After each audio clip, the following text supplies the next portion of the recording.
నమస్తే అండి, నేను మీ యష్మిత. ఈటీవీ లైఫ్ ఆధ్యాత్మిక ఛానల్ జీవన యోగ కార్యక్రమానికి మీ అందరికీ స్వాగతం.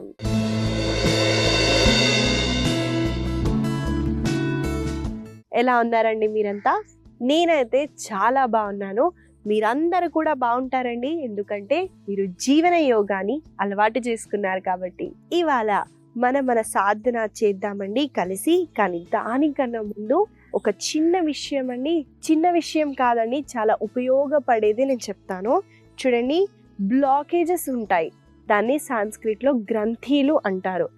మనకి కాళ్ళకి, ఇప్పుడు నా మోకాళ్ళకి పెయిన్ ఉందనుకోండి, అక్కడ నా ప్రాణ ఫ్లో అన్నది తగ్గుంటుంది. కాబట్టి మనం ఏం చేస్తాము, కొంచెం రెస్ట్ ఇచ్చి దాన్ని హీల్ అయిన తర్వాత దాన్ని మనము వాడతాము, అప్పుడు ప్రాణ ఫ్లో అన్నది అవుతుంది. అలాగే సైకిక్ నాట్స్ ఉంటాయండి, మన శరీరం లోపల కనిపించని నాడీల్లో కూడా నాట్స్ అన్నవి అవుతాయి. అంటే ఒక ముడి పడితే ఎలా ప్రాణశక్తి ఇక్కడి నుంచి ఇక్కడికి వెళ్ళకుండా ఉంటుందో దాన్ని నాట్స్ అంటామండి. అలాంటివి మనకి అయినప్పుడు ఫ్లో అన్నది తగ్గుంటుంది. చూడండి, బల్బ్ ఉంది, ఎక్కువగా వాడితే ఏమవుతుంది, లైట్ డిమ్ అయిపోతుంది. అదే కొత్త లైట్ పెడితే ఎంత వెలుతురు వస్తుందండి. ఆ ఫ్రీక్వెన్సీస్ ఏదైతే ఉన్నాయో అలా మన ప్రాణశక్తి లోపల చక్రాలు కూడా అలానే ఉంటాయండి. ఆ లైటింగ్ అది యాక్టివేట్ ఉంటే అంత బ్రైటన్గా వర్క్ చేస్తుంది, లేదా డిమ్ కూడా అవుతుంది. ఇలాంటి సైకిక్ నాట్స్ని లేదా ప్రాణశక్తిని ఫ్లో అవ్వటానికి 2 మేజర్ పాయింట్స్ ఉన్నాయండి మన శరీరంలో. దాన్ని మనం తప్పకుండా ప్రతిరోజు యాక్టివేట్ చేయటం వల్ల ఈ నాట్స్ అవ్వకుండా మనము మన శరీరాన్ని అలాగే మన మైండ్ని కూడా ప్యూరిఫై చేయొచ్చు. అలాగే మన శారీరకంగా కానివ్వండి, మానసికంగా కానివ్వండి, ఈ నాట్స్ గ్రంథీలు కాకుండా చూసుకోవచ్చు. చూడండి, మొదటి పాయింట్ వచ్చేసి అయితే మన ఐబ్రో సెంటర్ అండి, ఆజ్ఞ చక్ర ఏదైతే ఉంటుందో 2 ఐబ్రోస్ మధ్యలో, దీన్ని ఆజ్ఞ చక్ర అంటారు. ఇది వచ్చేసి ఫస్ట్ పాయింట్. సెకండ్ పాయింట్ వచ్చేసి చూడండి, నేను ఒక వైపున తిరిగి చూపిస్తాను. ఇది మన చెవండి. చెవు నుంచి మనం తీసుకున్నట్టయితే బొటన వేలని చూడండి చెవి దగ్గర పెడుతూ చూపుడు వేలని ఎంతైతే అంత తీసుకొని వెళ్ళటానికి చూడండి. ఈ పాయింట్ ఉంది చూడండి, ఈ పాయింట్ దగ్గర మన బొటన వేలని ప్లేస్ చేయండి. దీన్ని బిందు చక్ర అంటారండి. ఈ బిందు చక్రాన్ని, ఆజ్ఞ చక్రాన్ని ఎలా యాక్టివేట్ చేయాలో చూపిస్తాను చూడండి. ఈసారి నేను నా ఎడమ చేతి సపోర్ట్ తీసుకున్నాను, ఆజ్ఞ చక్ర దగ్గర ప్రెస్ చేస్తున్నాను. ఇక్కడ బిందు చక్ర దగ్గర కూడా ప్రెస్ చేస్తూ ఇలా హోల్డ్ చేయొచ్చు.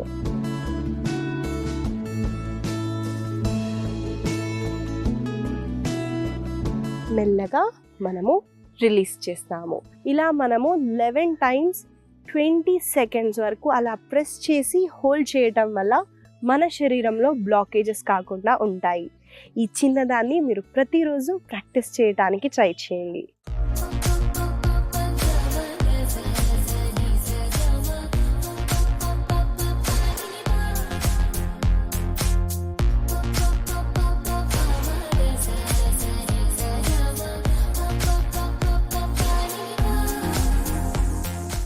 ఇవాళ మన ఆసన సాధనలో ముందుగా చేయబోయే ఆసన పేరు ఊర్ధ్వ తాడాసన.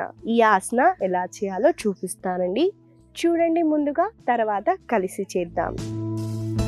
2 కాళ్ళని దగ్గరికి పెడుతూ తాడాసనాలు అయితే మనం నిల్చుంటామండి. శ్వాసని తీసుకుంటూ 2 చేతుల్ని పైకి లిఫ్ట్ చేస్తూ ఇంటర్లాక్ చేయండి. చేతువేలని ఇలా ఇంటర్లాక్ చేస్తూ స్పైన్ని లెంథెన్ చేస్తూ కాళ్ళ వేళ్ళ పైకి రావటానికి ట్రై చేయండి. మళ్ళీ శ్వాసని వదిలేటప్పుడు మెల్లగా హీల్ని డౌన్ చేయండి.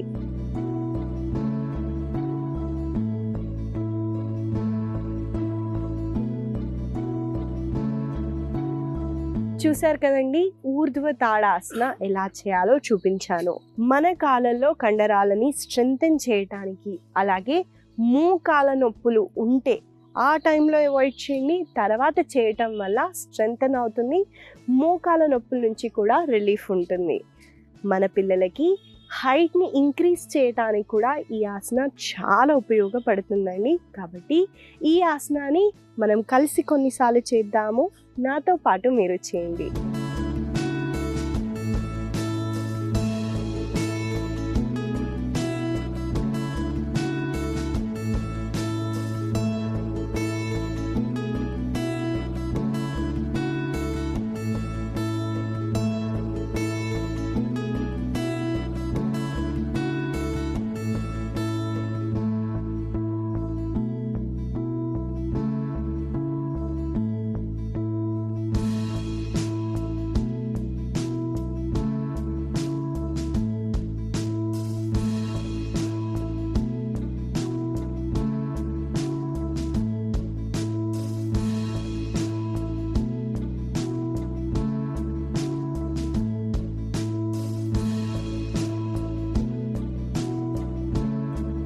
మెల్లగా 2 చేతులని రిలాక్స్ చేయండి. ఈ ఆసన చేసేటప్పుడు మనము బ్యాలెన్స్ కూడా చేస్తామండి. కాబట్టి అటు ఇటు బ్యాలెన్స్ అవుట్ అవుతే ఒక కాలని 1 స్టెప్ బ్యాక్గా పెట్టి కూడా ఈ ఆసనాన్ని చేయొచ్చు. ఈ ఆసన వల్ల కలిగే లాభాలని చెప్పాను కాబట్టి దీన్ని మీరు ప్రతిరోజు ప్రాక్టీస్ చేయండి. ఇవాళ మనం తర్వాత చేయబోయే ఆసన పేరు మేరు దండాసన.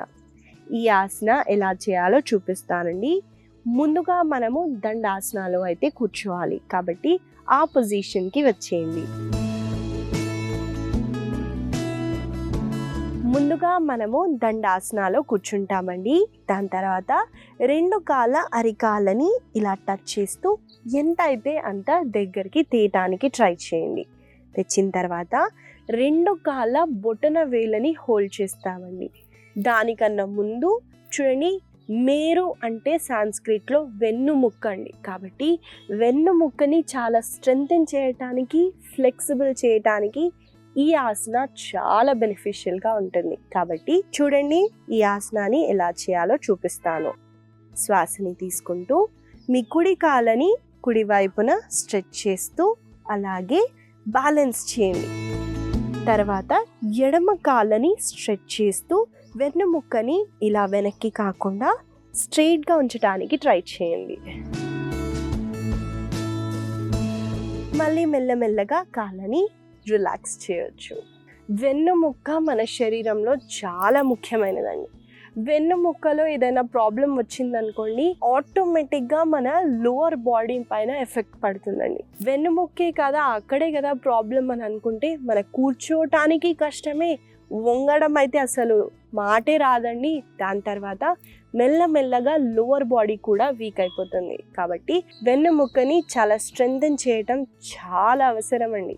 అలాగే బ్యాలెన్స్ చేస్తున్నాం కాబట్టి ఫోకస్, కాన్సన్ట్రేషన్ అన్నది పెరుగుతుంది. మీకు ఒకవేళ కంఫర్టబుల్గా ఉంటే 2 కాళ్ళని ఒకటేసారి స్ట్రెచ్ కూడా చేయొచ్చు. ఈ ఆసనాన్ని మనం కలిసి కొన్నిసార్లు చేద్దాము. నాతో పాటు మీరు చేయండి.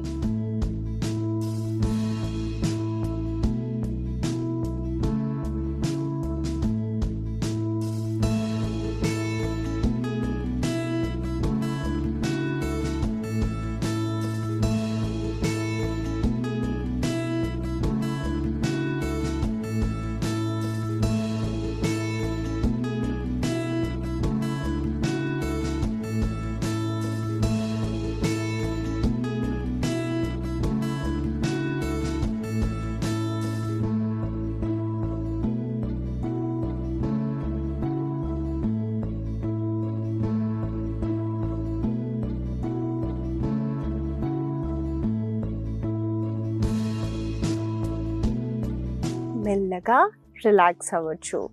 ఈ ఆసన వల్ల మనకి హిప్ ఓపెనింగ్ కూడా అవుతుందండి. ఈ ఆసన వల్ల కలిగే లాభాలని చెప్పాను కాబట్టి దీన్ని మీరు తప్పకుండా ప్రతిరోజు ప్రాక్టీస్ చేయండి. మనము తర్వాత చేయబోయే ఆసన పేరు కూర్మాసన. చూడండి నేను ఎలా చేస్తున్నానో ఈ ఆసనాన్ని. తర్వాత మనము కలిసి చేద్దాం. ముందుగా 2 కాళ్ళని స్ట్రెచ్ చేయండి.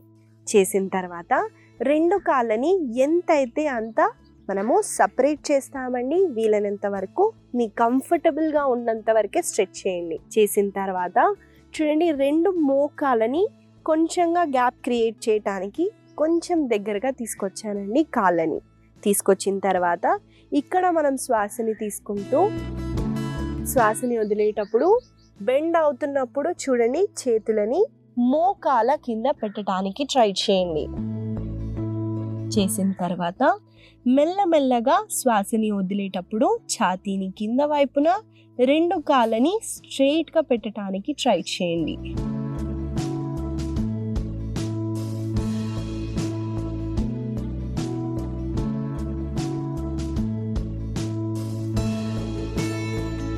మళ్ళీ మెల్లగా చేతులని ముందుగా తీస్తూ కాళ్ళని మనము స్ట్రెయిట్గా ఉంచొచ్చు. చూసారు కదండి, కూర్మాసన ఎలా చేయాలో చూపించాను. ఆసన నుంచి రిలీజ్ అయ్యేటప్పుడు కూడా ముందుగా మీ కాళ్ళని దగ్గరికి తేవండి, డిస్టెన్స్ క్రియేట్ చేయండి కాళ్ళల్లో. తర్వాత మెల్లగా చేతులని రిలాక్స్ చేయండి. ఈ ఆసన చేయటం వల్ల మనకి కాళ్ళల్లో చాలా స్ట్రెచ్ ఉంటుందండి. అలాగే బ్యాక్ మజిల్స్కి స్ట్రెచ్ ఉంటుంది. మన మైండ్ని ఇలా కింద బెండ్ ఫార్వర్డ్ చేస్తున్నాం కాబట్టి మైండ్ని కామ్ డౌన్ చేయడానికి కూడా చాలా బెనిఫిషియల్గా ఉంటుంది. మన హ్యాండ్స్ని ఇలా స్ట్రెచ్ చేస్తూ బెండ్ అవ్వటం వల్ల హిప్ ఓపెన్ కూడా అవుతుందండి. ఈ ఆసనాన్ని హిప్ ఓపెనింగ్ ఆసన కూడా అనొచ్చు. కాబట్టి ఈ ఆసనాన్ని మనం కలిసి కొన్నిసార్లు చేద్దాము. చూడండి, డైనమిక్ మూమెంట్ చేయలేకపోయినా ఆసనాన్ని ఫిగ్గా కొన్ని క్షణాలు రెస్ట్ చేస్తూ శ్వాస మీద దృష్టి తీసుకెళ్ళినా కూడా చాలా ఉపయోగాలు అయితే ఉంటాయి. కాబట్టి మీరు ఈ ఆసనాన్ని హోల్డ్ చేస్తూ ఉజ్జయ్ బ్రీతింగ్ చేయడానికి ట్రై చేయండి. ఉజ్జయ్ బ్రీతింగ్ అంటే slow deep inhalation and exhalation అండి. దీన్ని గుర్తుపెట్టుకోండి.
మెల్లగా మనము కాళ్ళని రిలాక్స్ చేయొచ్చు. ఇదండి కూర్మాసన. ఈ ఆసన వల్ల కలిగే లాభాలని కూడా చెప్పాను కాబట్టి దీన్ని మీరు తప్పకుండా ప్రతిరోజు ప్రాక్టీస్ చేయండి. తర్వాత ఆసన చేసేద్దామండి ఉష్ట్రాసన. ముందుగా చూడండి నేను ఎలా చేస్తున్నానో. స్టెప్ బై స్టెప్ వెళ్తూ ఆసనాన్ని చేయటం వల్ల మన బాడీకి ఏ డ్యామేజ్ కాకుండా ఉంటుంది. కాబట్టి ముందుగా ఈ ఆసన చేయటానికి మనము మన మోకాళ్ళ పైకి రావాలండి. కాబట్టి ఆ పొజిషన్కి వచ్చేయండి. మోకాళ్ళ నొప్పులుంటే అవాయిడ్ చేయండి, లేదా ప్రతి ఒక్కరూ ప్రాక్టీస్ చేయొచ్చు. ముందుగా మన మోకాళ్ళ పైకి వస్తామండి. డిస్టెన్స్ని చూడండి, హిప్ అంత లెంత్లో మన కాళ్ళని పెట్టాలి. చాలా దగ్గరగా పెట్టినా కూడా బ్యాలెన్స్ అన్నది అవుట్ అవుతుంది. కాబట్టి మీ హిప్ అంత లెంత్లో కాళ్ళని పెట్టండి. పెట్టిన తర్వాత 2 చేతుల్ని ఇలా మనము హోల్డ్ చేస్తాం. అంటే నా ఎడమ చేతితో కుడి మోచేతిని, అలాగే కుడి చేతితో మన ఎడమ మోచేతిని హోల్డ్ చేస్తున్నాను. హోల్డ్ చేసిన తర్వాత శ్వాసని తీసుకుంటూ మీ హిప్ని ముందుకి ఇలా స్ట్రెచ్ చేస్తూ నెక్ని రిలాక్స్ చేయడానికి ట్రై చేయండి.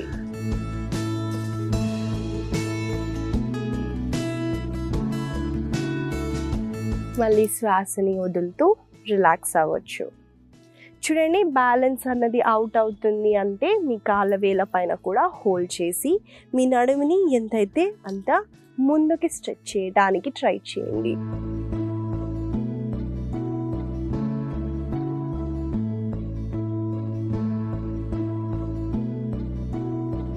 వెంటనే మీకు వర్టిగో ఇష్యూస్ ఉన్నా కళ్ళు తిరుగుతాయండి. కాబట్టి శిశు ఆసనాలో రెస్ట్ చేయొచ్చు.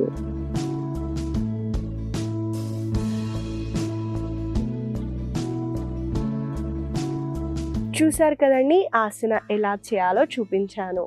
కలిసి మనం కొన్నిసార్లు ఈ ఆసనాన్ని చేద్దామండి. నాతో పాటు మీరు చేయండి.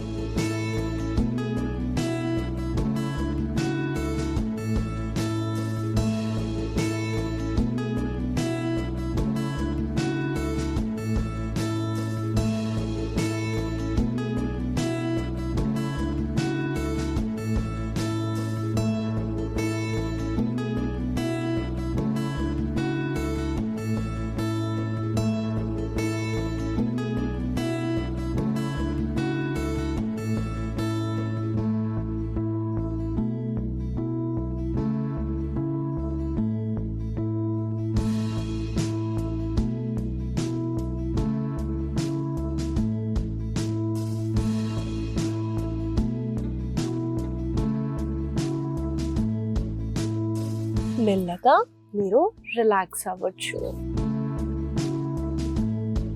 ఉస్ట్రాసన చేయటం వల్లని మనము ఎక్కువగా ఆర్చ్ బ్యాక్ చేయటం వల్ల చాలా మంది ఏమనుకుంటారంటే బ్యాక్ పెయిన్ ఉంటే ఎగ్రివేట్ అవుతుంది అని అనుకుంటారు, కానీ చాలా రిలీఫ్ ఇస్తుందండి.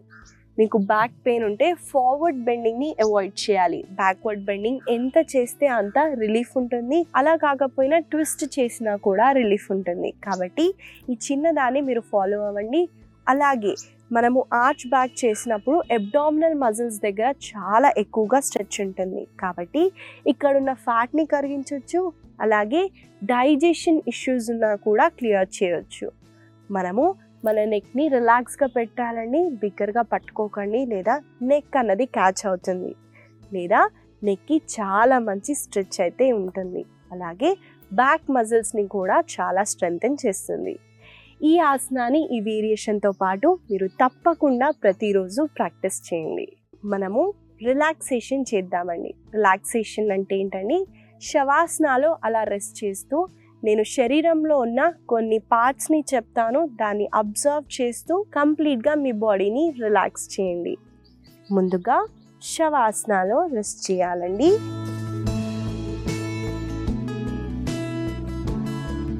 ముందుగా కాళ్ళని కొంచెం దూరంగా పెడుతూ హ్యాండ్స్ని స్లైడ్గా మన బాడీకి దూరంగా పెడుతూ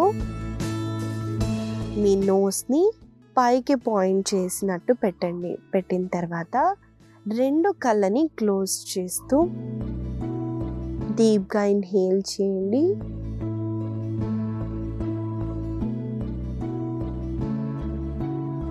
కంప్లీట్గా ఎక్స్హేల్ చేయండి.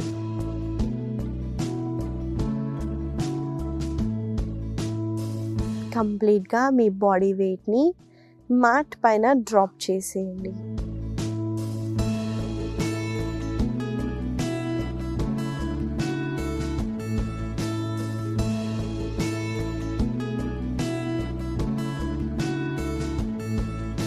ఇప్పుడు నేను మీ శరీరంలో ఉన్న కొన్ని బాడీ పార్ట్స్ని చెప్తానండి.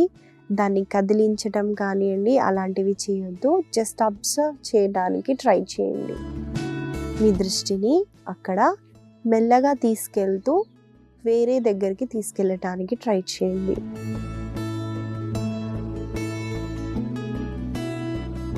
ముందుగా మీ రైట్ ఫుట్ని అబ్జర్వ్ చేయండి.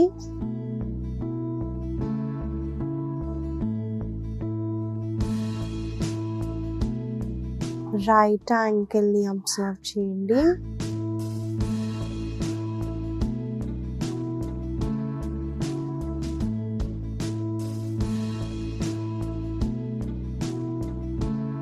right shin bone, right knee,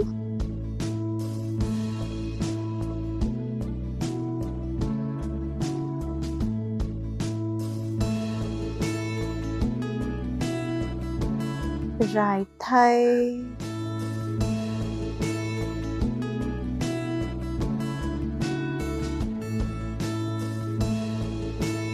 right hip joint,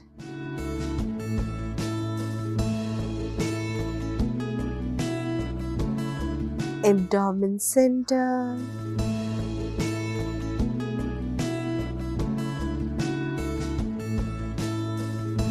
left foot,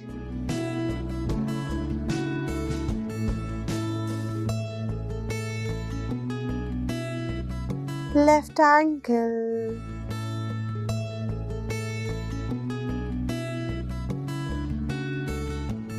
left shin,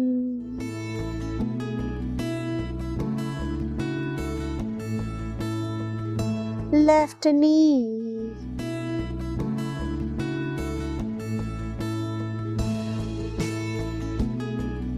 left thigh, left hip joint,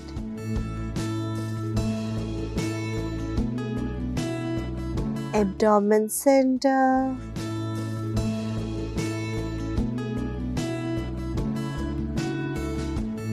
navel center,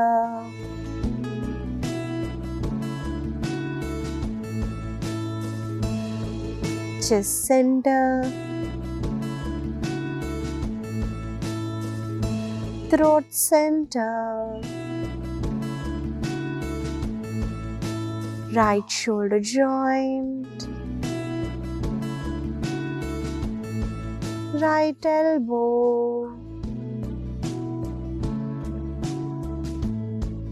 right wrist,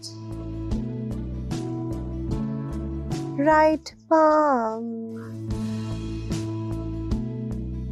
complete right hand, left shoulder joint, left elbow, left wrist, left palm, complete left hand, throat center, complete face, and complete body. Breathe in and relax.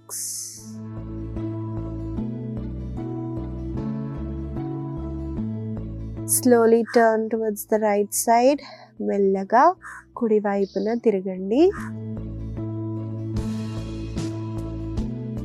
ఇక్కడ కొన్ని breaths తీసుకుంటూ